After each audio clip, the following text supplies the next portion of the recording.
Thank you very much, Gary, for the invitation and for the very kind introduction. It's really an honor for me to be here today. It's my first time in Atlanta, but I've had a really good trip so far. I really appreciate the hospitality. I just spent the last 45 minutes having a really stimulating discussion on spinal muscular atrophy, which is another interest of my lab. But today what I'd like to do is to describe you the work that we've been doing on tuberous sclerosis. And I'll start with really the punchline of what I want to talk about, which is why tuberous sclerosis is a good model to study autism. Many of you may not appreciate that these patients with tuberous sclerosis or genetic disease, half of them are affected with autism spectrum disorder symptoms. Importantly, many of the patients with tuberous sclerosis may be diagnosed either before birth or at the time of birth due to the presence of cardiac tumors. And I would argue that the central mechanisms apparent in TSC are beginning to be understood due to research that's ongoing in oncology, in transplant, in various types of cell biology. And very luckily, FDA-approved specific inhibitors of this pathway, the mTOR pathway, are available to be repurposed for clinical trials in TSC. So I would argue that the combination of these four factors make tuberous sclerosis a very good model to study for autism. And during this talk, I'd like to give you examples of how we can take advantage of tuberous sclerosis to better understand autism. So let me give you a little background on tuberous sclerosis. And some of you may be very familiar with this disease. It causes benign tumors in the brain, but also in other organs, including the eye, skin, kidneys, and the heart. It usually presents to child neurologists like myself because 90% of the patients will have seizures sometime in their life. Approximately half of them will have intellectual disability, and half of them will have autism spectrum disorder. The incidence is supposed to be about 1 in 6,000, so we think there are about 50,000 people in this country and about 1 million people worldwide affected with this disease. And the genes have been identified about 20 years ago. They are called TSC1 and TSC2 genes. The pathology of tuberous sclerosis is best seen by the presence of these cortical tubers, which give the disease its name. They are shown on this flare MRI of a patient with tuberous sclerosis, and you can see this E2 hyperintensity in various parts of the cortex. On average, a patient with tuberous sclerosis has 20 to 30 cortical tubers. They can happen anywhere in the brain. They seem to spare the basal ganglia, but they occur essentially throughout the supratemporal area in general. What we can see in the autopsy specimens of these patients is that there is thickening of the cortex and there's loss of myelination underneath these cortical tubers. It turns out, at the microscopic level, that tuberous sclerosis is a disease of cell size dysregulation. So we see in microscopic analysis of these cortical tubers the presence of these giant cells, which are about 150 microns in diameter, about 10 times the size of a normal neuron. And essentially every organism and every cell that's missing the TSC1 and TSC2 genes gets larger. This is shown on this paper in a Drosophila model. As you can see, this is the wild-type Drosophila eye. This is the Drosophila eye missing the TSC1 gene. The whole eye is bigger. The ommatidia that make up the eye are bigger if they're missing TSC1 gene compared to wild-type ommatidia. And finally, the hair cells are bigger if they're missing TSC1 versus the wild-type hair cells. So every cell in culture or in vivo missing TSC1 or TSC2 genes gets larger. So why does this happen? This is a very simplified explanation of this pathway, but the cell size in nature is determined by how much protein is made. The more protein you make, the more the cell grows. And this is under the regulation of a GTPase called RET and a kinase called mTOR, which stands for mammalian target oligomycin. When these two proteins are active, protein synthesis goes up and the cell grows. What TSC1 and TSC2 proteins do is to form a heterodimeric complex and put a brake on RET. So TSC2 turns out to be a GTPase activating protein or an inhibitor of this GTPase called RET. So as you can imagine, if you are missing either TSC1 or TSC2 genes, this pathway becomes hyperactive. You get too much cell growth. Nature has taken advantage of this pathway in several ways. So growth factors such as insulin or BDNF activate a kinase called AKT, which phosphorylates TSC2 on a certain set of residues, and it inhibits it. So that allows this pathway to be active, resulting in cell growth. So growth factors result in cell growth via the TSC pathway. And conversely, if you break down your ATP to AMP, increased AMP levels in the cell activates another kinase called AMP kinase, that phosphorylates TSC2 on a different set of residues and activates it. So that puts a brake on Rem and mTOR, and that so a starving cell does not continue to grow. So this pathway, which is now well known for many diseases, turns out to be a particularly important changing point for tuberous sclerosis research. And the identification of mTOR as a downstream effector of TSC has resulted in the use of mTOR inhibitors in this disease, as I'll come to at the end of the talk. Our starting point in tuberous sclerosis was actually about 11 years ago when I started the tuberous sclerosis clinic at Children's Hospital. And one of the first questions that was really puzzling to me is that why some of the patients with tuberous sclerosis were presenting with autism spectrum disorder and while others were not. So we wanted to ask, in a scientific way, the relationship between autism and tuberous sclerosis. When you look at the literature on the correlation between TSC and autism, you get a very wide range of estimates. So many of these studies are retrospective studies. And the incidence goes somewhere between 17% to 80% of patients with tuberous sclerosis will be on the spectrum. So we decided to do a prospective study and look at children with tuberous sclerosis and see how many of them will go on to develop signs of autism. So this was a collaboration with Patrick Walton's group in Cambridge, United Kingdom, where they had a really well-characterized group of patients starting from 2 years of age with tuberous sclerosis up to 5 years of age. And they had done yearly assessments, neurocognitive assessments of these children, including ADAS. So what that study showed us was that about 20% of the patients with tuberous sclerosis fulfilled the criteria for autism. Another 30% fulfilled the criteria for the spectrum, while the other 50% did not show signs of autism at all. So this raises a really interesting question for a neurobiologist. Why patients with this essentially single gene defect, why half of them develop signs of autism and why the other half don't develop signs of autism? In the literature, most of the studies that have looked at that association have focused on the cortical tubers, which is the most obvious sign of this disease. There was a paper about 10 years ago from Patrick Walton's lab that suggested that having cortical tubers in the temporal lobes was necessary but not sufficient for having autism spectrum disorder. Since then, our imaging technologies have improved, and with pre-test MRIs, we can essentially see tubers in the temporal lobe in almost all the patients. So it turns out to be not a very specific sign for autism. And several studies since then have failed to show a similar correlation between temporal lobe tubers and autism. Some papers have suggested cerebellum, others have suggested frontal lobes as correlates of autism.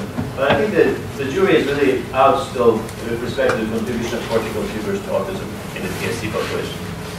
And in fact, in my clinic population, I had a very difficult time looking at a MRI that highlights the cortical tubers and tell how the patient is going to do from a neurocognitive perspective. So here's two examples from my clinic. This is a 17-year-old boy, which has these 3 tubers in the frontal lobes, and he has mild learning disabilities, but he's in an integrated class in high school. Here's an 18-year-old girl, which has similar tuber loads in about the same places, but she's nonverbal and autistic. So it's very hard looking at these conventional MRIs to determine how severe that individual will be affected by tuberous sclerosis from a cognitive perspective. So instead of focusing on these white spots, the cortical tubers, we decided to focus on the rest of the brain, the non-tuber pathology of tuberous sclerosis. And we've been doing a lot of imaging based on the white matter and the connectivity of the brain using diffusion tensor imaging. Here is an example of axon pathways coming in and out of the lateral genital nucleus in the thalamus. And this was, I'll come back to this as a way to understand the human pathology in TSC patients. But of course, to really understand the mechanism underlying neurocognitive deficits in patients, we really have to turn away from the human population and to turn to mouse models. And that's what we've done over the last 7 years. We've decided to focus on the hypothesis that misfiring of axonal connectivity may contribute to the pathogenesis of tuberous sclerosis. And we've done some work on axon specification, axon guidance, on myelination, and most recently on the circuitry, in particular cerebellar circuitry. So I'll walk you through some of these studies briefly during this talk. So we first started working on axon specification. It was clear when we started working on this project by a study done by Vijay Ramesh at National Hospital that TSC1 and TSC2 proteins were present in the growth cones of neurites in culture. but it wasn't clear whether these neurites belong to axons or dendrites. So we took a simplistic approach and decided to use antibodies to these set of proteins that make up this pathway and ask where are these proteins expressed in developing in neurons. So here's an example of where we see expression of proteins. So this is a hippocampal cell in culture. Here's the short dendrites, here's the long axon. And if you stain this culture with a phosphorylated form of TSC2, as you can see, most of the staining is in the axon, and very little staining is seen in the dendrites. We see the same thing with other members of this pathway. So here's an antibody to REF, the GTPase in this pathway, and most of the staining is in the axon and little staining in the dendrites. Similarly, with the phosphorylated form of S6 kinase, the majority of the staining is in the axons and little staining is seen in the dendrites. And you can quantify this in various ways. So it seems like, at least in the early development of these neurons in culture, most of the components of the mTOR pathway are enriched in the axons. So what role would they be playing? As you all know, one of the first decisions a neuron has to make is to determine which one of the neurites will become the axon and which ones will become the dendrites. And the neurons start with nascent processes that have equal potential to become the axon. And over the next 48 hours, one of those processes grows faster than the other ones, and that becomes the axon. And the other ones become dendrites. But if you mechanically ablate this axon, one of the other neurites will become the axon. So the neurons seem to have an intrinsic program to make sure they have an axon and only a single axon. So we decided to take advantage of this observation by various investigators in the past using hippocampal cultures, and we established this neuronal polarity assay where we could count the neurons as having no axon, single axon, or having multiple axons, and stain them with either dendritic markers or axonal markers. And what we found was that when you knock down TSC2, or when you knock out TSC1, and we essentially see the same result, you see a quite interesting phenotype. So what we see in wild-type cells is that they have multiple dendrites as shown by this pink staining, but they all have a single axon. Most of them will have a single axon positive for tau1. Whereas if you knock out TSC2 or TSC1, you see multiple axons, tau positive processes coming out of the cell body. And it's a relatively robust phenotype. But in the control cultures, we see 80% of the cells having a single axon. When we knock down TSC2, we see 40% of the cells having a single axon and 40% having multiple axons. And importantly, if you treat these TSC deficient cultures with rifamycin, the mTOR, you can decrease this multiple axon phenotype. So it's an mTOR-dependent phenotype. So we wondered what's downstream of TSC and mTOR in these neurons that results in a multiple axon phenotype. So at that point, we took a candidate gene approach, and we looked at genes that have been implicated in axonogenesis. And we looked at about a dozen genes. One of them seemed to be regulated by the TSC-mTOR pathway, and that was the gene SAD kinase that was studied by Judge Sains and his colleagues previously. What we find was that if you knock down TSC2, the protein levels of SAD kinase go up. And if you treat these knockdown cells with rifamycin, the protein levels of SAD kinase come back to control levels. And importantly, we don't see any change in the mRNA levels of SAD kinase. So this suggests that the TSC-mTOR pathway controls the expression of SAD kinase at the protein level, at the translational level. So as a follow-up experiment, we knocked down SAD kinase. At the same time, we knocked down TSC2. And we saw that the number of neurons with multiple axons were diminished. So we think this TSC loss is acting through, at least partially through SAD kinase, and probably a larger number of proteins that are regulated at the translational level. And we're now in the process of trying to identify what are the other proteins that might be regulated by the TSC and mTOR pathway in the axons. So everything I've told you so far in terms of multiple axon phenotype only happens in neurons that are missing both alleles of TSC1 or TSC2. So you have to have essentially a null phenotype to be able to see this multiple axon morphology. But as you know, well, I may not have mentioned this earlier, but TSC is an autosomal dominant disease. So having a single mutant copy of the disease, of the gene, is sufficient to have this disease. So based on that, and based on studies done in the brains of patients with TSC, we know that most of the neurons in the brains of people with tuberous sclerosis are actually haploinsufficient for TSC1 or TSC2. So we wondered, are there any abnormalities at the axonal level that occur when only one copy of the gene is missing? So we turned to axon guidance to see if there were even more subtle abnormalities in axonal development. As you all know, axons navigate to their final destination in the central nervous system by interacting with either attractive or repulsive cues. Some of these cues are soluble molecules, others are membrane-associated molecules.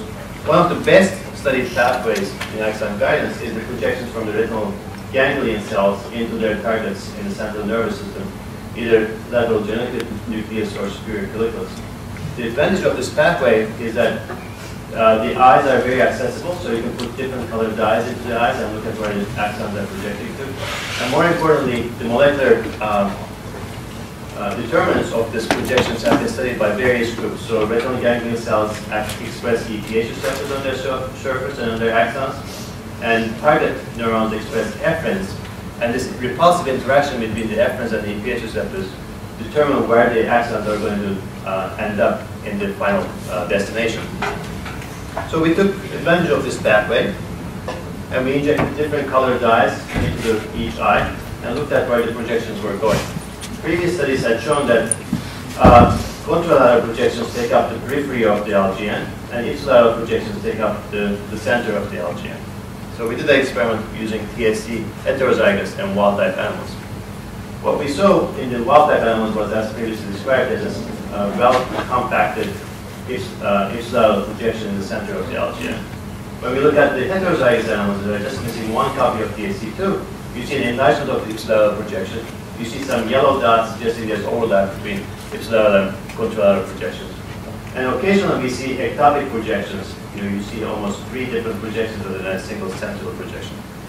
And also the location of the projection is abnormal. So as a population of axons coming from the eye, there seems to be abnormalities in the location and the amount of ipsilateral projections that we see. So we then turned more specifically to single axons or small population of axons. And to be able to study that, we put a small diacrystal in one corner of the retina and looked at where those axons were projecting to in the LGN. So in the wild-type case, all the axons are projected to this corner of the lateral genital nucleus. In the TSC2 heterozygous case, the axons project to the same corner, but they also project throughout the axis of the LGN. As shown in the cartoon form here, the red shows the control axons, and heterozygous axons are shown by green. So there seems to be mapping deficits at the level of single axons, or a small number of axons, in the lateral genital nucleus. So why does this mapping abnormality occur? Well, as I told you before, the mapping is determined by the EPH receptor efferent interaction. So we turn to a growth cone collapse assay to see if the efferents are working on these heterozygous axons. So in the control case, these retinal ganglion cells have beautiful axons that can be staining, they're fluorescent staining. If you treat them with efferents, you get a growth cone collapse, you lose the lamella, and you get this collapse ball. So we did this on either wild-type axons or TSC heterozygous axons. And before treatment with the efferents, there's really no difference in the growth cone dynamics of the 2 populations of axons. If you treat the wild-type axons with efferents, 70% of them will collapse as expected. If you treat the heterozygous axons with efferents, only about 40% of them will collapse. Is efferent-induced collapse known to be protein synthesis dependent? So it wasn't previously, that's what I'm showing right now. Yeah. So as Gary's alluding to, there's a lot of interest in the literature about local protein synthesis and its involvement in growth cone dynamics. And that really was the motivation behind us going after this pathway. So before I get to that, let me show you one biochemical evidence that suggested to us that that might be the case. So we wondered why this insensitivity to efferents was occurring. So there's a multiple possibilities. There could be EPH receptor expression levels, it could be the activation of the EPH receptor, it could be the interaction of EPH receptors with downstream GTPase regulating proteins such as effexin.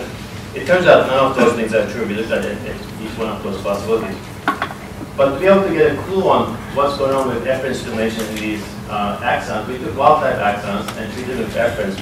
And then we collected cell lysates after stimulation and looked at the signaling pathways that get activated. What we see is that within 2 minutes of efferent stimulation, phospho-S6 kinase, phosphorylation of S6 kinase goes down drastically. So S6 kinase is the first substrate of mTOR activity.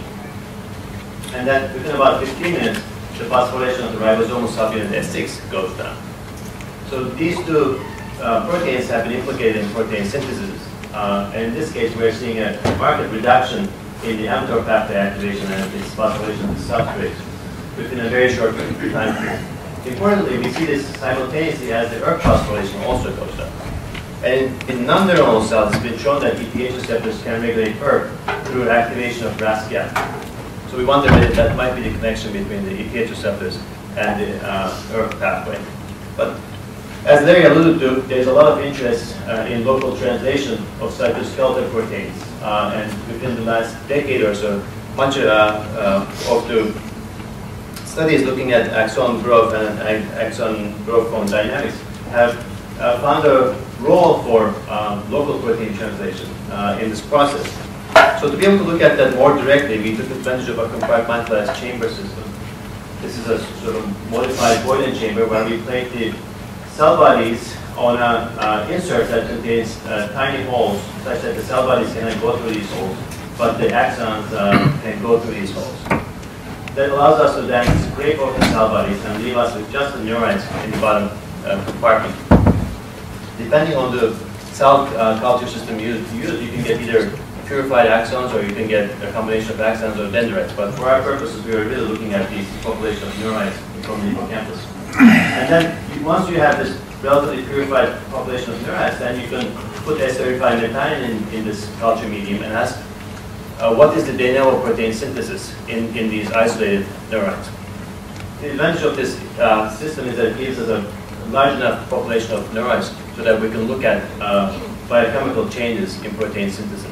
So we took this prep and treated this prep with either efferents or with different inverters of the translational machinery. So as you can see, there's about a 20% decrease in de novo protein synthesis when you treat these neurites with efferents.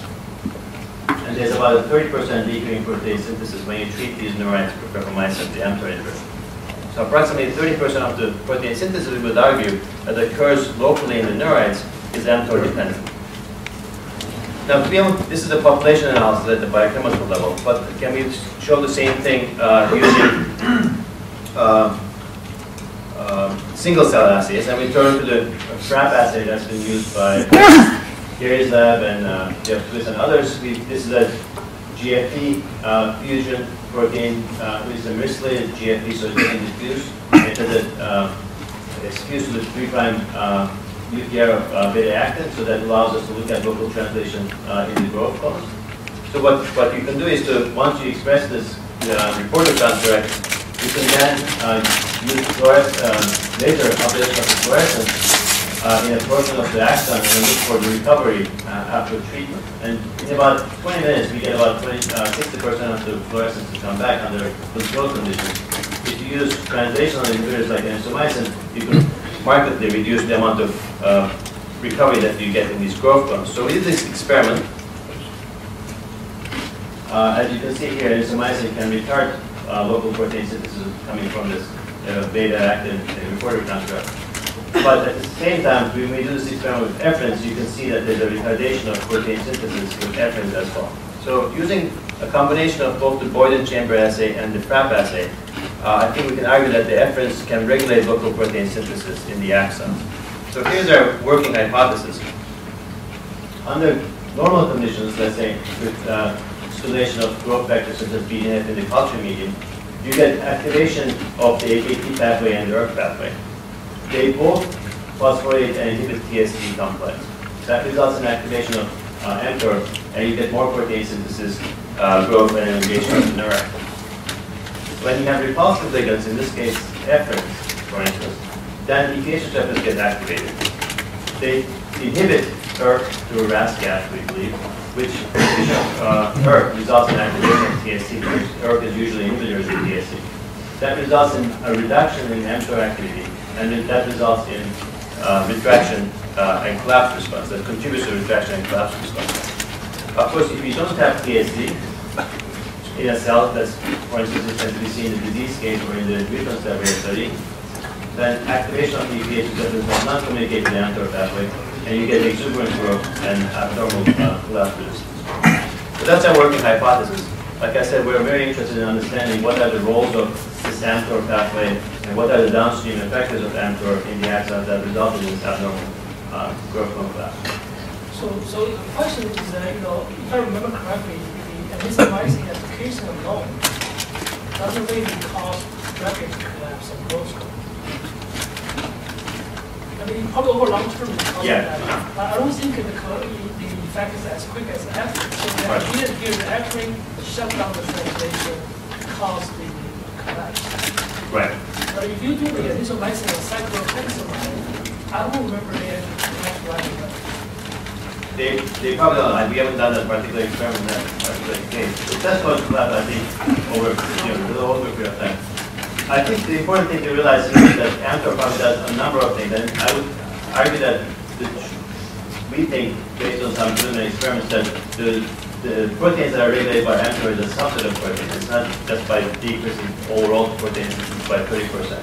So it might be that you're actually changing the balance of certain proteins that are required for growth versus collapse in the growth current, and that might be contributing. The other possibility that we're very interested in is that could mTOR, which is known to regulate things like autophagy and lipid synthesis, etc., could they be contributing to growth hormone dynamics in those other protein synthesis in independent ways? So we are obviously following up on those possibilities. So the other aspect of axon development I want to turn to is myelination. This was a surprise to us. We made a knockout of TSC1 under the synapsin-1 pre-promoter. So when you knock out TSC in all cells of the body, the embryo is dead embryonically around E10. So you need to do conditional knockouts of TSC1 or TSC2. What happens to these animals is that they're born at the expected frequency, but they develop seizures by about 3 weeks of life, and then they all die by about 60 days of life. So we looked at the brains of these animals to understand why they were dying, and we didn't see a pathology that was exactly what we'd expect. We did not see cortical tuber formation. What we saw was actually a reduction, a marked reduction in myelination. So this is myelin basic protein staining from control animals, control mice at P7, P14, and P21, versus the synaptic-free TSC1 mice, where you see, as you can see, there's much less myelin in the cortex, and also less myelin in the white matter, and we've confirmed that by EM of these fibers as well. So we wondered whether we could change the course of this disease by treating the mice with rapamycin, the mTOR inhibitor. As you can imagine, if TSC is not there, mTOR is hyperactive, and if we use an mTOR inhibitor, you might be able to bring that to more reasonable levels and increase the longevity of the mice. So we did that with either rapamycin or a homolog rapamycin called RAD001 or everolimus.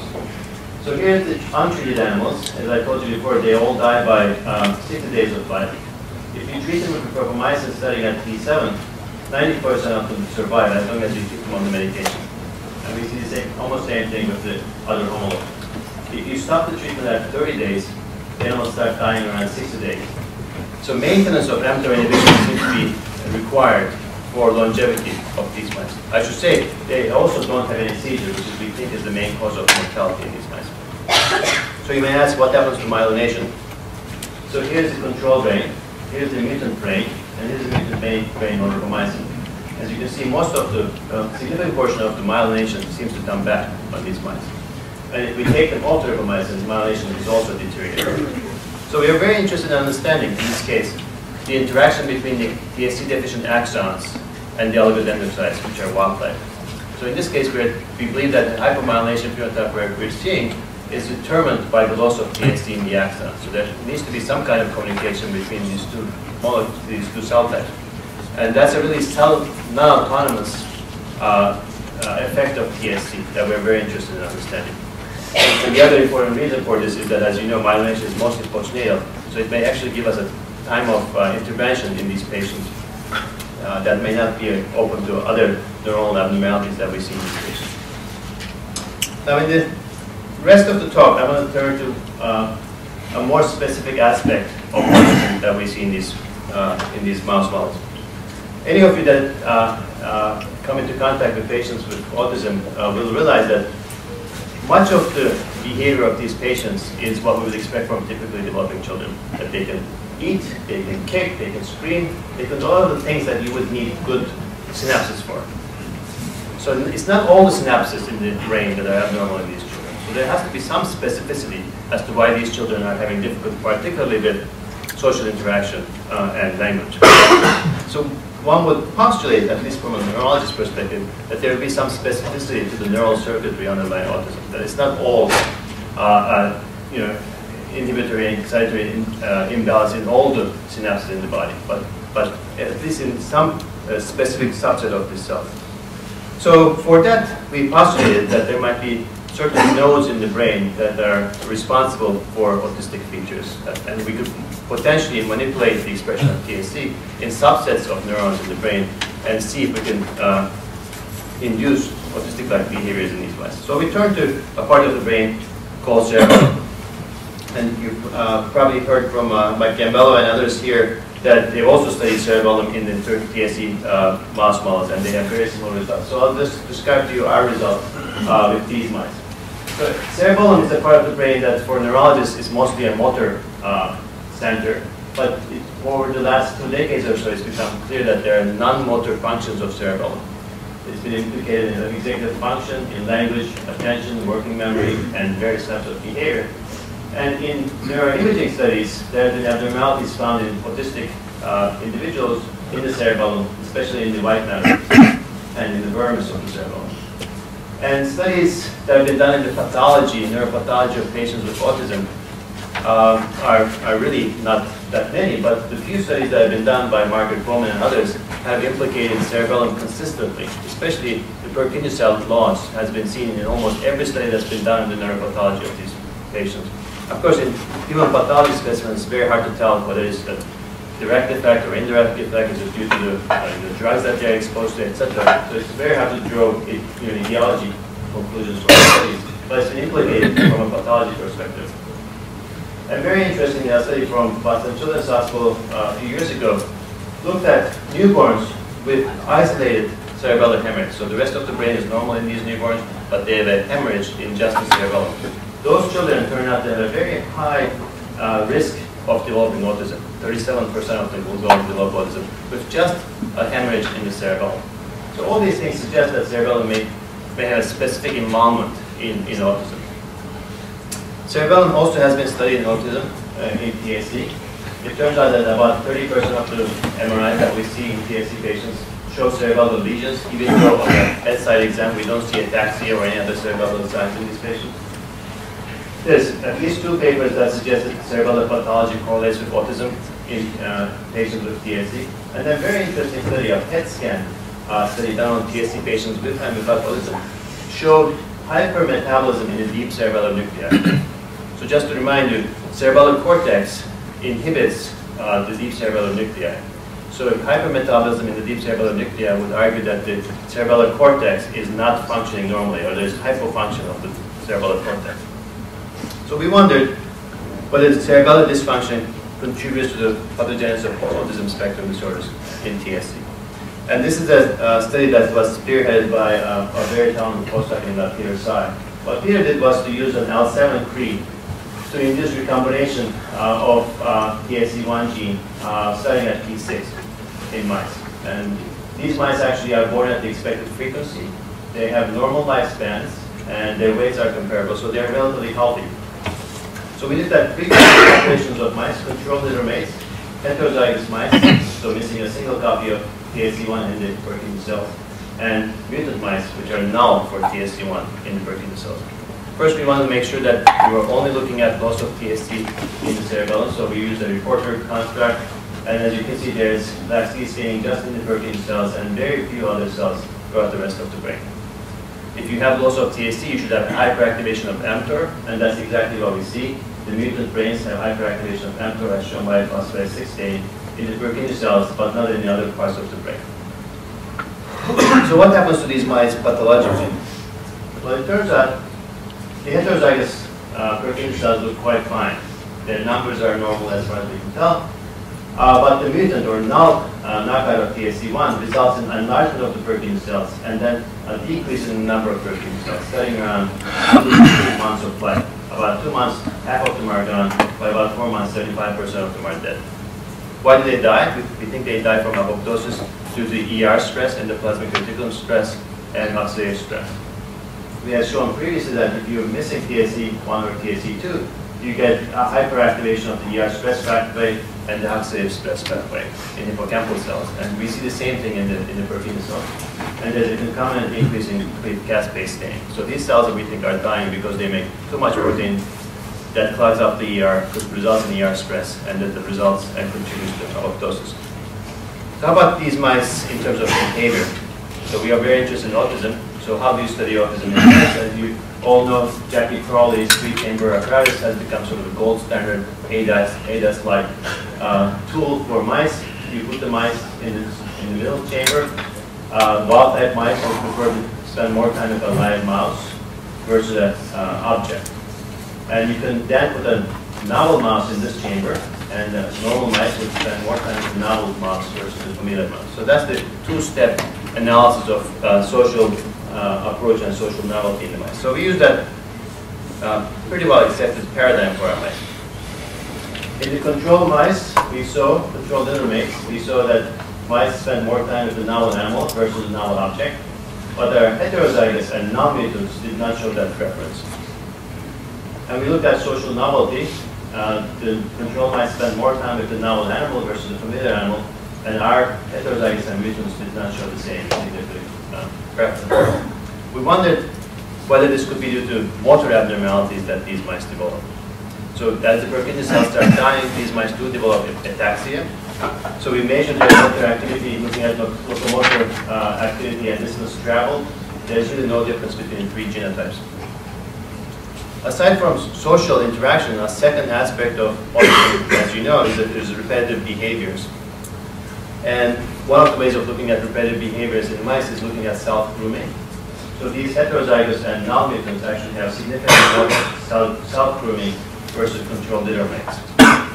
Another independent way of looking at repetitive behaviors and restricted interest is the idea of looking at mental stickiness. So you teach a mouse a certain trick, in this case a T-maze or a T-maze experiment. You put a platform on one side of the T-maze, the mice learn where to go, where that platform is, and then after a while you switch the location of the platform to the opposite side of the T-maze, and the mice has to forget the initial location of the platform and relearn the new platform place. So this is supposed to be a measure of mental stickiness, a problem that we see often with individuals with tuberous sclerosis and autism. So our mice actually have no trouble learning the location of the initial platform, but when you switch the location of the platform, not the heterozygous mice, but definitely the non-mice have difficulty with this reverse learning paradigm. The third aspect of autism spectrum, at least till the SM5 comes out, is language abnormalities. And for that, we can study it using ultrasonic vocalizations in the mice. And previously, it's been shown that heterozygous TSC2 mice have abnormalities in vocalizations. So in this case, we are looking at our TSC cell knockout. So they're missing TSC1 only in the Purkinje cells. And both the heterozygous and the non-mice have abnormal ultrasonic vocalizations as POPs. So it seems like all three axes of autism, social interaction, repetitive behaviors, and language-like behaviors in the mice, seem to be affected with just loss of TSC1, either one or two alleles of TSC1 in just the Purkinje cells. So we want to look at these mice more objectively, so we turn to physiology. We collaborated with Wade Regier at Harvard Medical School, and he reported from these Purkinje cells, either at baseline or after injection of current. And as you can see, there's a reduction in the excitability of these neurons in heterozygous and in null cases. And that holds true even after you inject current to these Purkinje cells. So electrically, these Purkinje cells seem to be hypo-functioning, hypo-excitable. We also looked at the morphology of these Purkinje cells. The axons of these mutant Purkinje cells looks very abnormal. They have these varicosities that we never see in the wild-type Purkinje cells. And the axons also make these very unusual branches and turns that we never see in the normal Purkinje cell axon. The dendrites are also abnormal. As you can see, the dendritic branching is abnormal, and the dendritic spines are abnormal. There's an increase in the density of these spines, and there's an increase in the length of these spines. So finally, we wanted to treat these mice, group of mice, and then see if we could see the improvement that we saw in the synapsin Cree mice. So we treated these mice with mice starting at T7 when the Cree is turned on. And we looked at the number of protein cells that were left. This is shown in graph form here. Untreated mice have a loss of protein cells, which can be completely blocked by treating these mice with rapamycin. I showed you earlier that there was a social approach deficit in these mice. They don't really have a preference for a live object, live mouse versus an object. But after you treat them with rapamycin, they prefer to explore the live animal versus the object. And what with teammates' reversal learning experiment, there was a deficit in the untreated mice that again goes away with treatment with rapamycin. So essentially all the pathological and the behavioral abnormalities that we see in these mice go away when you treat them with an mTOR inhibitor at the same time that the free is turned on. I want to summarize in the last 5 to 10 minutes of what I've told you so far.